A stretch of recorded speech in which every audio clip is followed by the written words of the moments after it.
Hey everybody, Ramey here. So this is week 2 during coronavirus. Things are going well. I just wanted to kind of update everyone with how things have been going at my university and things that have been happening across the United States. You're probably going to hear like some screams during this video. That's my kids because my kids are home. No kids are in school. Things are crazy. I'm totally dressed down. T-shirt, hat. Oh, that's because my hair's messed up. I don't want to show you guys that. Because I'm working from home, everybody's working from home. Obviously, if I've got like some video chat work or something like that that's virtual, I probably brush my hair and put on something a little nicer. But I'm wearing a hat today because I don't feel like brushing my hair whatsoever. All right. So let's talk about week 2, things that are happening, things that happened in the last week. I want to talk a little bit about like things that are just happening in the U.S. and like my state in general, and like things from like an educator's perspective, like how this is impacting students, like even my kids as I see it, and like my graduate and undergraduate students and stuff as well. Um, so first of all, um, virus has gotten worse in the United States. We're seeing a lot more cases. New York City's kind of crazy. Me and my wife now know people that have the virus and have been hospitalized with it, seem to all be recovering, which is awesome. But it's definitely scary. Our state, which is North Carolina, officially has declared a stay-in policy starting tonight, but that doesn't really change anything for us. Our schools were closed. This is the start of week 3 for our K to 12 schools, and for college, this is week 2. I'm starting week 2 right now, which is what I'm going to talk a little bit about. But yeah, things are crazy as far as like the virus goes. Like New York City, absolute like madness right now, like totally shut down the whole Northeast. And we think it's just going to, it's going to continuously get worse for the next few weeks while hopefully everyone like stops the virus and like learns how to like wash those hands, which we don't do a lot, and like don't like you can't like just touch your face. These are things people always shouldn't be doing, but like we're still not social distancing. I mean, like just yesterday, literally a half an hour ago, I took a break from work with my son and we went for a bike ride, and kids fishing together, that like high school kids fishing together, and just in my area, tons of people like boating at the beach all weekend, like together, which is unfortunately spreading the virus potentially and just going to make this whole situation worse. So like things like that are happening, and it's unfortunate because if everyone just like stopped being together, the virus would slow down and stop because we could actually stop it. Assuming we stop people coming into the country, we've got a little more restrictive on quarantining people and testing, we could actually stop the virus. So anyway, that's kind of what's happening. Like I feel like people have now accepted the fact that we're home. People are learning how to stay clean. People aren't going to the store as much. Um, things are scary because it's just going to get worse. But, it's some of the data we're seeing in Spain and maybe Italy now is that they're like at their peak. So we're hoping that like we can do that too. But we're still not sure that that's happening there. But if it does, it tells us like there's hope in the future for what's going to happen here. So, having said that, of course, this week, so randomly, so we have 2 refrigerators at our house, one in our garage, one in our living room. Last week, on our one in our garage just died. It's only a year and a half old, so it's crazy. It just died.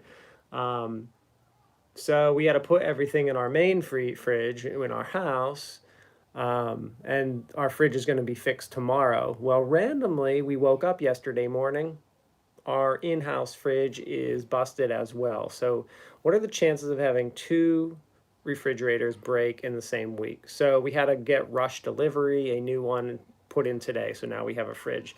We did lose some food, which kind of sucks because people are like panicking right now and like buying up everything at the store. And like that, just kind of stinks overall that we had to throw away some stuff. We're able to keep a lot because we don't eat a lot. The things that really go bad are like meat and dairy go bad pretty quick. Like fruits and vegetables stay around, so we were able to save some of that. But yeah, it kind of sucks. Like 2 refrigerators went out in the same week.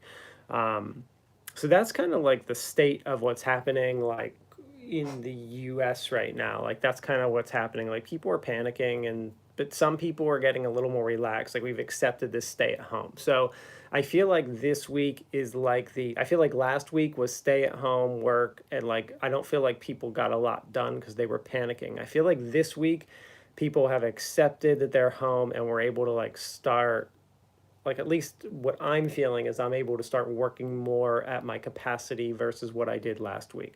So let's talk a little bit about that. So first of all, so my kids, so let's talk start at K to 12.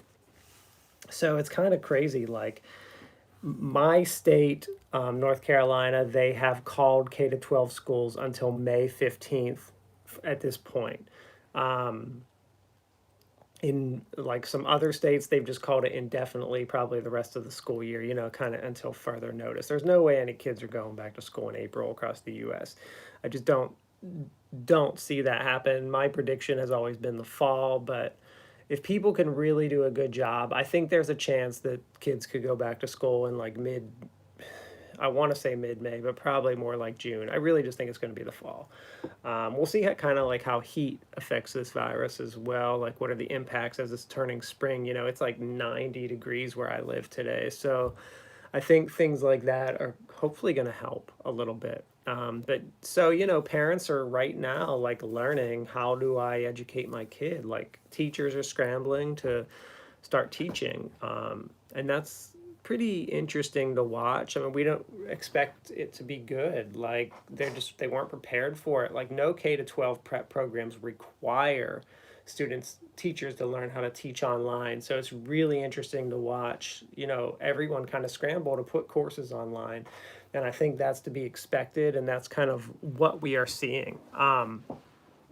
So the quality of education students get right now, at least K to 12, is going to be a lot up to their parents. Like, what are their parents making them do, and what are they teaching them, and what can they do? You got to remember, like, a kid going to school for 8 hours doesn't mean they're doing 8 hours of work at school. It's more like a couple hours. And as you get like in K and 1, those kind of students, it's going to be significantly less than that. So that's kind of where like K to 12 is happening. My wife has set up a schedule for my kids. We're trying to have them do gym class, art, music, and then all the learning stuff. We're also having time for video games, but I use games a lot for education, so we're trying to combine that into like reading and science and stuff like that.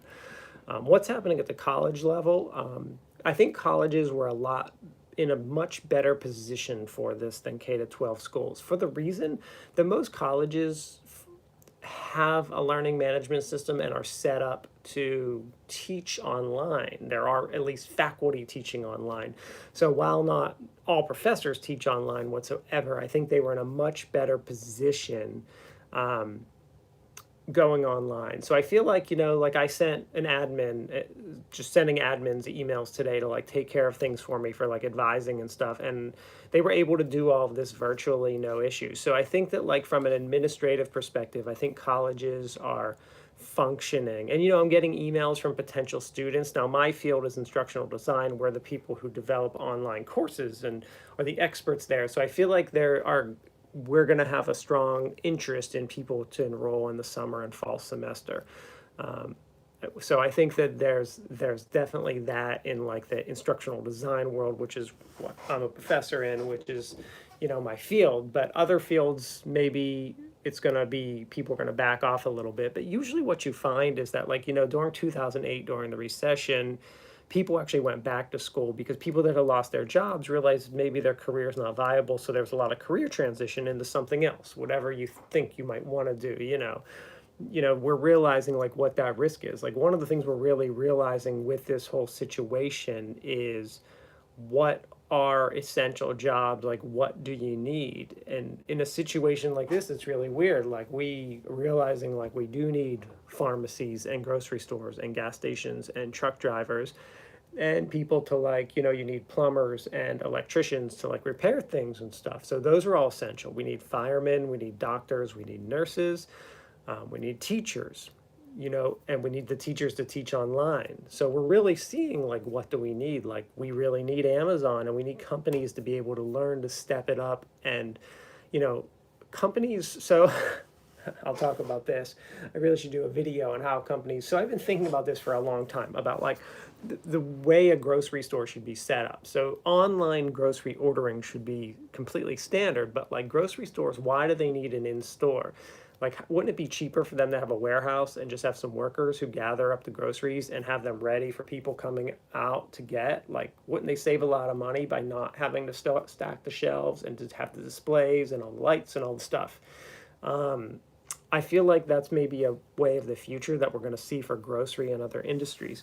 Like I really wish like my Walmart is not doing delivery right now. I mean, pickup, which is the strangest thing. Like I have to go in, so like I'm just not. Like we're not going in any stores. So like the fact that they're not doing pickup has actually made us not want to go there. So things like that are really interesting to watch what's happening. But just watching like what our leadership is doing, it's really weird. Like they go from calming us, trying to calm us down, to like then panicking and like doing something.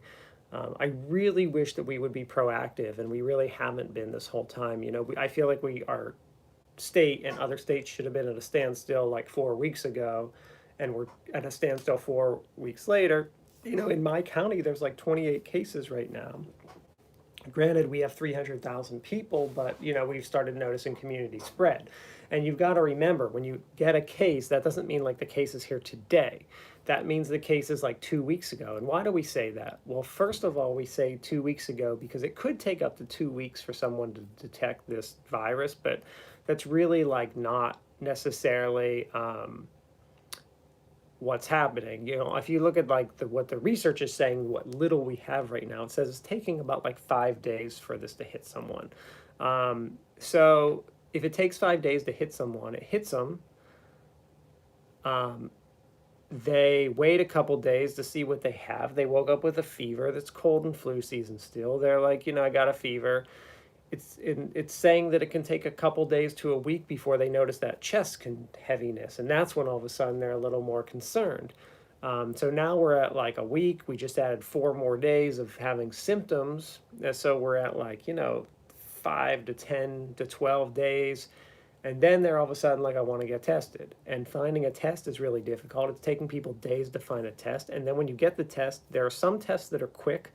And there are some tests that appear to be, you hear stories of people like waiting a week to hear their results. So like the person is halfway better by the time they got their test, or like even worse. So like that's why when we're seeing these test results, we got to realize they're from weeks, potentially from weeks back. It's not like this person just recognized this. So that makes it a little more scary when I hear that there were like 4 community spread cases yesterday diagnosed. That probably means like those people had it a week and a half ago. So where were they, and what were they doing in the last week and a half? So that's really scary. At my university so far, we haven't had anyone have it, I believe, that's been on campus or anything like that. We had 2 students that were traveling that got it on like their spring break. But that's that. I haven't heard of any faculty, or really like I don't know anyone in my immediate community that has had it so far. But it is scary. So I had a run to the grocery store yesterday, which is the first time me going into a store in 2 weeks. I had to get ice because our refrigerator was out, as I mentioned earlier, and there was like a face shield blocking me from the attendant. But yeah, I mean, I saw people in the store with masks. I had a mask on. I definitely, the research does show they help. So regardless of what I'm hearing in the media, I like to turn to the research and listen to that. So, I want to see they work, and people should be wearing them out. I mean, a lot of people I feel like around me aren't taking this seriously because there's not many cases where I live. The county above me has 0 cases so far, and my county has 28 confirmed. But like, it's coming, and like, the less we do, the more it's going to come. So the more we do to prevent it, the better off we're going to be. Like, I would love to get back to school. Like, our pool's supposed to open up in 2.5 weeks, and like that's not going to happen right now. And just things like that. Like, we want to get back. Like, my kids, this is their 3rd week off from school, and it's just like, they're going to want to go back, and they're not going to be able to. They still can't see their friends. We're using FaceTime Messenger a lot so they can video chat with their friends and family, and that's really been helping. Like, my son can play. I posted this on Twitter and LinkedIn the other day, but a great picture of him playing Minecraft with one of his friends. He had the phone right here, so him and his friend were on the same Minecraft realm, and they could see each other and talk to each other while they played the game. So they get to interact, they get to talk, they get to hang out, be kids, and play a game together, which is great Minecraft because they're like building and doing and learning things while they're playing. So that's really neat to see. So I like that. But anyway, that's my basic update. We'll see if I come back again. This week. I wasn't sure what I was going to do last week, and I didn't come back just because things got crazy with our refrigerators going out and stuff like that. So we'll kind of see how this week goes, whether I'm going to be back doing a live stream or not. But I'll try to if there's any like big changes in what's been happening. But we're really just trying to watch what's been happening in the world and watch how everyone's reacting and what's happening. And I try to explain to people it's like one big system where like it will work itself out. We just don't, it's like a scary time because we don't know how it's going to work out right now. But that's it. That's everything.